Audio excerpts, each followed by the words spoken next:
So in this video, we're going to be learning about how we can use the TI-84 to find the sample standard deviation.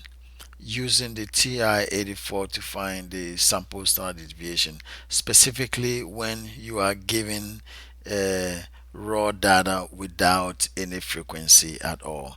So how can you use the TI-84 to find the sample standard deviation when we have a raw data and there is no frequency involved at all? All right, so if you're ready, let's go on. So we power on our TI-84, and what we would do would be to input this into the computer, input the data into the computer. So how do you do that? Go to start, and then you have start edit. The edit is already highlighted, so we could just we need number one, so press enter. Now in the table given, if there is any data there that you do not need, take your cursor and then highlight the L1 itself. So I highlight the L1, hit clear, and then press enter. That clears everything in that line if there is a data there that you do not need. All right, so let's now enter the given data. So we have 15, then you press enter. 42, press enter. 53, press enter. 7, press enter. 9, press enter. 12,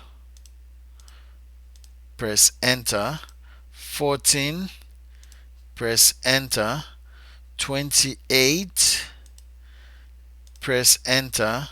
And 47, press enter.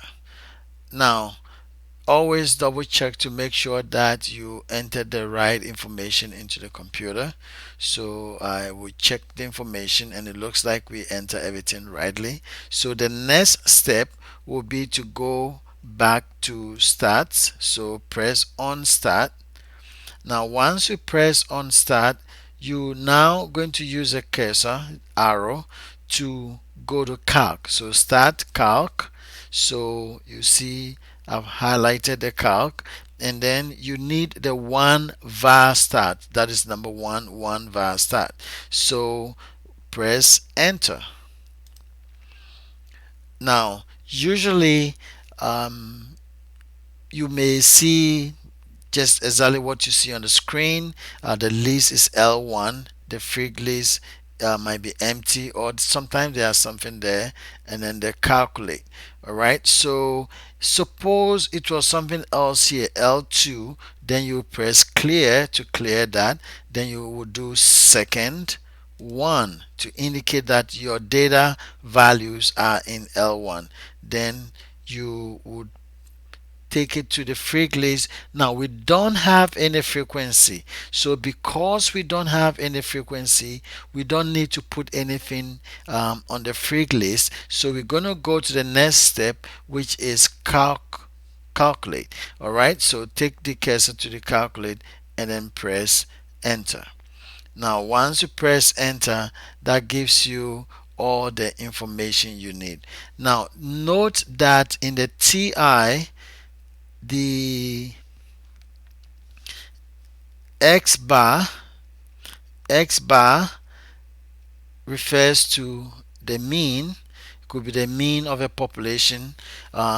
Even though we do use X bar as a sample mean in TI, the X bar can also be the population mean because it's calculated the same way. However, the symbol X lowercase x, it's the representation for the sample standard deviation. Sample standard deviation. All right, in this case that happens to be 17.8. Also note that there's another symbol there, sigma x. So that is a representation for the population standard deviation. Standard deviation. Now in this case, that had a value of 16.78. So 16.78. Okay. So now what we could do would be to use this information to answer the question. So specifically, the question wants us to find the sample standard deviation. So the question wants us to find what is the value of the xx, and we would rightly choose this as our answer. All right. So thank you for listening.